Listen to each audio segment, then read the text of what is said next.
This is TWiT. We're talking to Dave in Merced. Just got a new TV.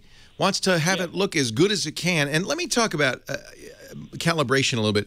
The idea is that you want your set to match the standard that the filmmakers are using or that the people who make the TV shows are using, because you want your set to look like what they created. Now, that may be more realistic or less realistic. You just want it to match the standard. That's your goal here. In fact, my experience, Scott Wilkinson came to my house and calibrated 2 TVs for me. One of them, my plasma, when I got home, it looked very different. I thought, this is kind of dull. The grass is not the neon green that I'm used to when I watch football games. But then I realized after I watched it for a while, not only did I get used to it, but that's actually more accurate. So sometimes accuracy and pleasure are not the same. Our eyes like bright, vivid, saturated colors. That's why the showroom settings are brighter and more vivid. We're more likely to buy that TV. When you get it home, though, if you really want, especially movies, if you really want to have the motion picture experience, you do want to calibrate the set so that it isn't, you know, popping out at you all the time, that it's what the filmmaker wanted.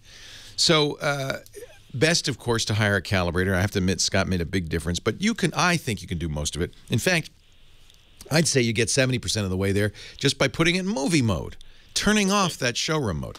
Next thing you can do if you want to get more ambitious is get a calibration disc. If you go to Joe Kane's website, which is videoessentials.com, he sells for $40 a Blu-ray DVD that has test patterns on it. And these, and explanations of how to use them.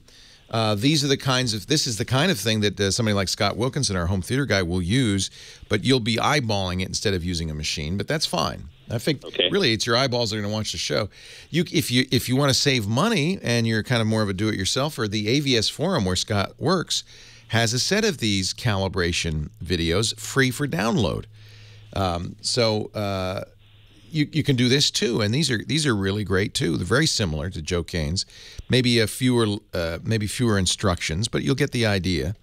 We'll put links to both in our website, which is techguylabs.com, so you can download them. In fact, we have a few others. There are a number of other Blu-ray and DVD discs that do this kind of thing.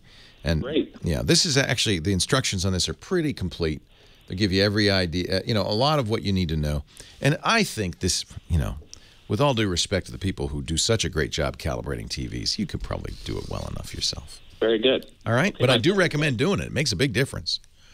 Really does. And don't be discouraged if at first you say, or you know, your wife comes in and says, "Gosh, what'd you do to the TV, honey? It's so boring." It's because it's like candy, you know. We're used to eating really sweet candy, and when you stop eating candy, at first it's like, oh, stuff is boring, but then you start to taste more stuff, and your eye adjusts, and suddenly you realize this is better. This is better.